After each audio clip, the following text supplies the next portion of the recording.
What's up, my dude? Psyk, and I know it, back with another round of Springtrap the Bully Killer. On this installment of my ongoing chronicles of Dead by Daylight, I encounter a super greedy Swift whose avarice ultimately led to their downfall. I'll be conducting this voiceover a little differently than ones I've done in the past, as I think it would be kind of silly and fun to voiceover as if I'm judging another person's gameplay, even though I will essentially just be judging myself. I want to brush super quick on the state of second chance perks in the game before we get into this and prepare you. I ended up needing to resort to slugging to make any decent pressure go in this game. I normally won't slug unless I feel like I have to in order to keep up, but it is very much the meta right now to slug and tunnel. Some survivors have builds specifically to combat this, but oftentimes I see squads running anti-slug that will abuse the mechanics of these second chance perks. I am in no way against having good perks for survivors, but I do think that some of these perks deserve a rework so that they're not abused by Swifts with how the state of the game is for the killer. I could only imagine what a newer killer would feel like after going against a squad like this on a weaker killer they wanted to try or thought was cool.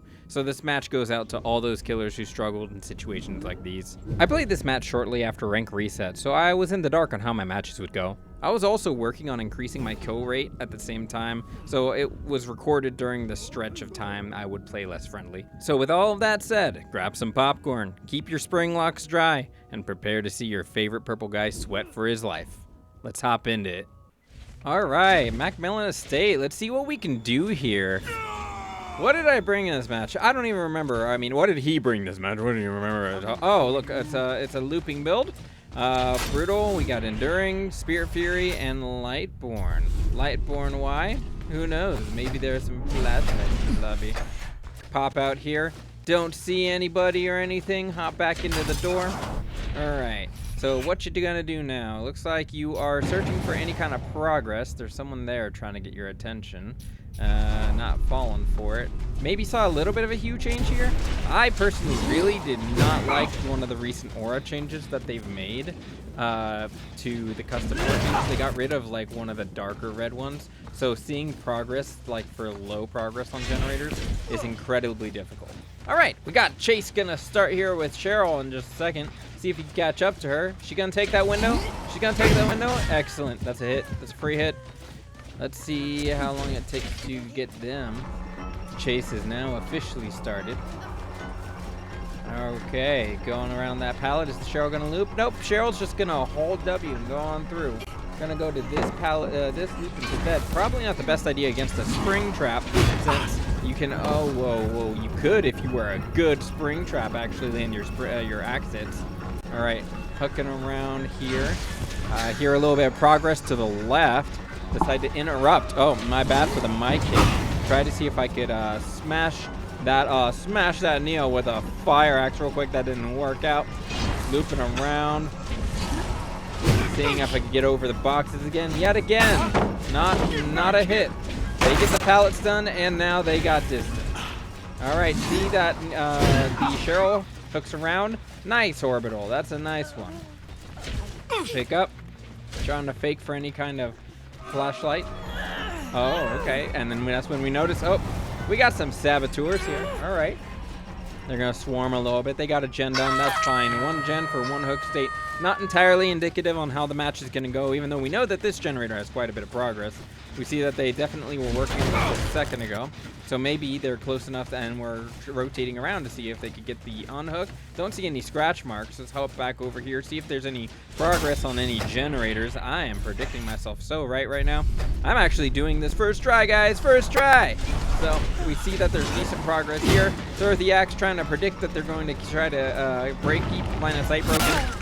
He ends up swinging around. Now he's going through main. Let's see if we could get anything done here. Already called back the axe, maybe a little bit early. Could have had a little bit more distance and maybe drawn that axe throw and gotten the hit. Rookie move. Looks like I was probably in a bit of warm-up mode. A little bit of a late draw. He doesn't drop the pallet though. He keeps greeting it. And that results in a down. All right, let's get him back up. Fully expecting there to be some kind of attempted pallet stun / pallet save there. All right, notice that there's a hook up on the hill that's right next to a door. What the heck was that? That was something. I'll tell you what, that was something that was done. We know that the generator that he was working on is super high progress. It's close to done, and it doesn't, I wasn't able to kick it. So let's go over here, see if anyone's nearby. Damage it real quick. Get it to start regressing. We need that. We need to put more gen pressure on. And I know for a fact that this round, there is not a lot of good gen pressure. We see someone coming in for the save. Trying to get that axe hit. It ends up hitting the body already on the hook, which is no bueno. We were aiming for the Michaela. Oh, look at that. Someone trying to go for a flashlight save. It's the Cheryl. Didn't aim quite high enough. Otherwise, it could have gone over and potentially hit that Cheryl. All right. Looks like Cheryl might have had live. Got a little bit of distance there. Failed axe throw. Trying to utilize this to mind game. Oftentimes can try to use the sound that comes out of the axe in order to help muffle those footsteps a little bit more. They greed the pallet, thinking that I'm gonna respect it, and that ends up with them with a hit. Try to get a high one on Cheryl again. Barely missed. As you can see from the killer instinct, we got to interrupt this heal happening right over here. They're able to keep too much pressure. Let's see if we can get something on Leon. Aimed a bit too high. Got to go back to that generator because it's going to pop any second now. See, it's still regressing. See if we can get something going with Cheryl. She's going to think that we are trying to respect that power with that axe hit. All right. Let's see. Now, this should be a free down. Let's aim the axe. She's in a narrow spot, and she dead hard. That's a good dead hard. Good timing. Could have waited just a little bit longer and possibly faked her out, but with the distance that they had, the throw itself probably would have given them enough warning. And now the axe is out, which gives you a free hit. Gives me a free hit. So, popped up. Now, this hook state is going to be traded for the gen that we were trying to guard. And at this point, we know that we had seen 3 people there. We have not seen the 4th person, so we get safe to assume that they're just about done with something else. There's 2 of them. We got eyes on these 2. One's the injured one, one's the Michaela. A little bit of getting caught on a box there. Okay, and so let's see if there's anything that can be done. Got that. We need to prevent the heal because they're going to heal under a hook. Naturally, they're pretty cocky so far. And now we're on a low loop. It's long on one side, short on the other. This one's a good one to go for springtrap. Utilize the little gap so that I could easily get him when he was crouched. And let's see if he goes for the Spirit Fury. He does. And this should be an easy down. Got it. Awesome. Love that for us. Let's pick him up. They're probably going to go pick up Michaela now. At this point, we're not really trying to go completely for a 4K, but we do know that they are very, very present when it comes to picking each other up and when it comes to sabotaging and healing. So, at this point, we see over here, we're wondering if there's going to be a flashlight save, ready an axe. Nobody around that you can see. And we grab this person, pick them up. On the first hook, we have 2 people now on death hook. So we're fully expecting that they're blitzing the last gen as we speak. And there's the save, so there's 2 of them. One's probably laying on a generator right now. Wondering if it's going to be at shack. Ready to axe. Your shack going. Throw, hoping that they're going to be rotating in through the shack. They end up going around the back, which is fine. We hear someone injured over here. Here's the Nia. Nia has not received a hook state, which is why they are going for attention. Because if the others have time to recuperate and work on gens, they're on first hook. That means that they still have 4 bodies in play. This is an excellent planning that they have by this squad in order to try to spread those hook states without having anyone killed. But we haven't gotten to the good stuff yet, and I know that there's good stuff happening in this round. So we kick this gen, hop into a door. What we're trying to see right now is see if any of the other gens are being worked on. They are not. Linger in the door, listen, use the headset to listen, because usually as soon as you pop in the door, people will immediately hop back to the generator to stop it from regressing, because they believe that you're traveling. But, pro springtrap tip, you don't have to be traveling. Got the axe hit. Easy peasy. Go for the lunge, and somehow that missed. That would have been an easy death, but alas, it did not work in my favor. We got another free hit, which didn't end up being a free hit on the Cheryl. So the 2 people who are on death hook are the ones that end up getting away. We got Cheryl here. We can hear Nia, the obsession, going for a body block. They probably are running decisive is what we're looking at here.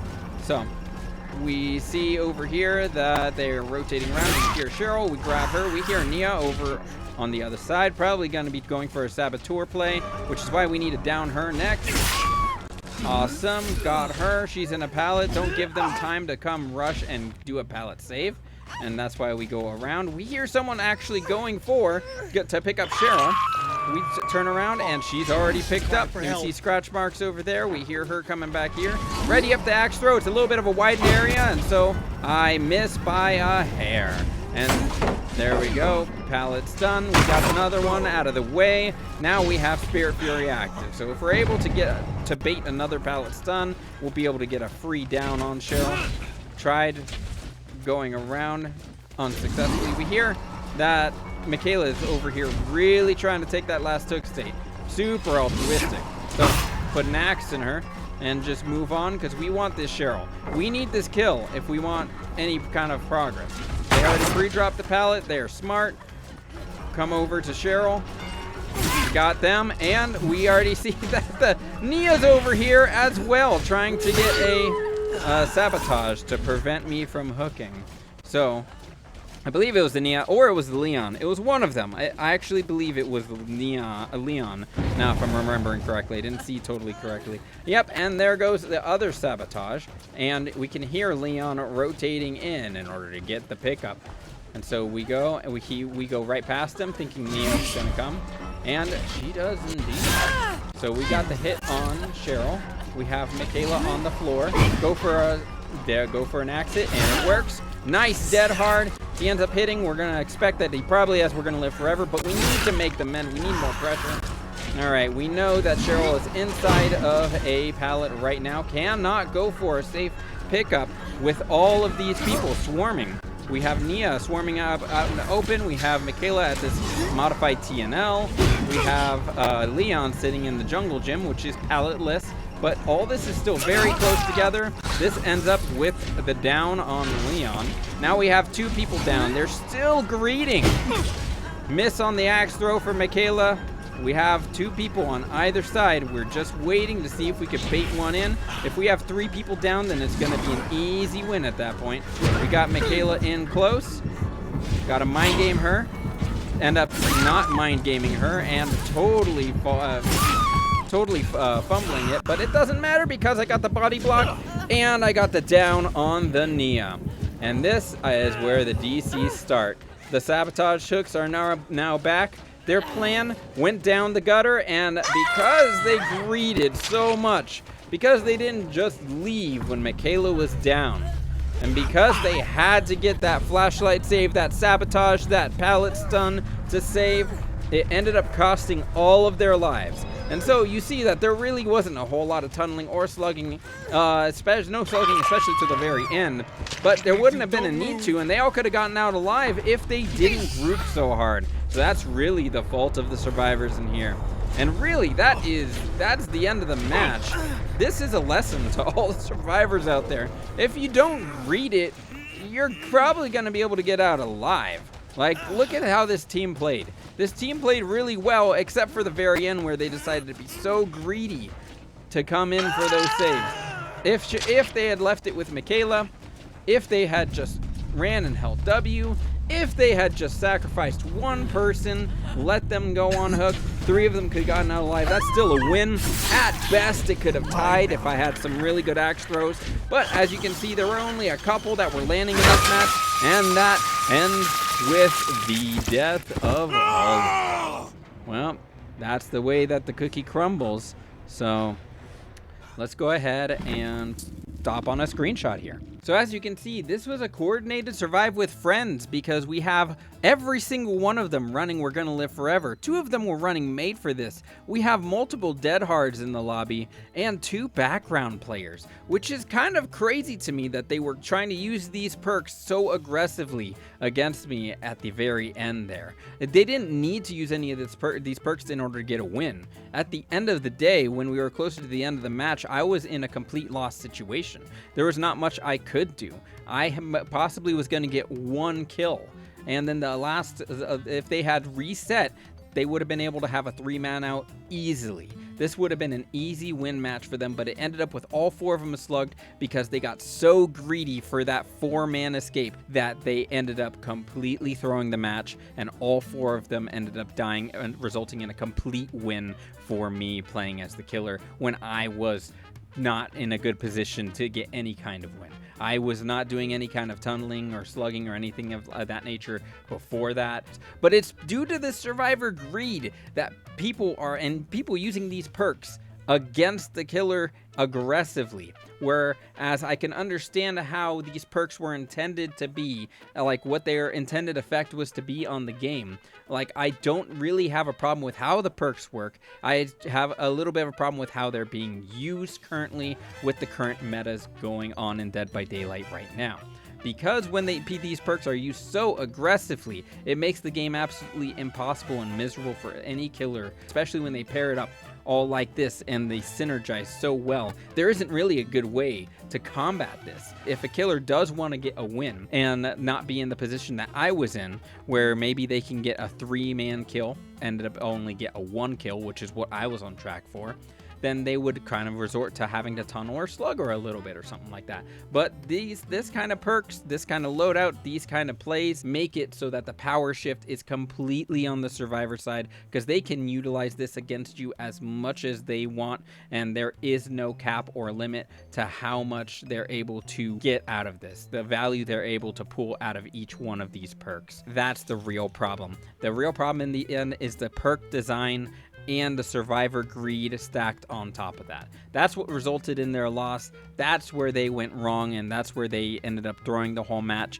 And that's the lesson that I guess I want to share with this video is, if you're playing with these perks, you don't need to be greedy. You don't need to use these perks in order to get your win, because in the end, it just resulted in a loss. And I can understand how this works against a bunch of other killers that don't have the same abilities as Springtrap, or maybe even newer killers who really struggle against playing against squads like this, or they don't understand tiles, they don't understand the layout, and they're trying to get into the game, and you come across a squad like this. That is crazy. That's absolutely nuts. That you could be completely new to the game, completely new to a killer, not understand how certain things work, and then you go up against someone like this, or a group of survivors like this, and they'll absolutely completely destroy you, and you might not even understand why. But this team, they greeted, and that's what ended up with the demise of all 4. So thank you all so much for watching. Make sure to share this like it's contagious. Share your experiences as killer or survivor playing against survivors like this, or even killers if killers were abusing any kind of perks. And I'll see you all in the next one.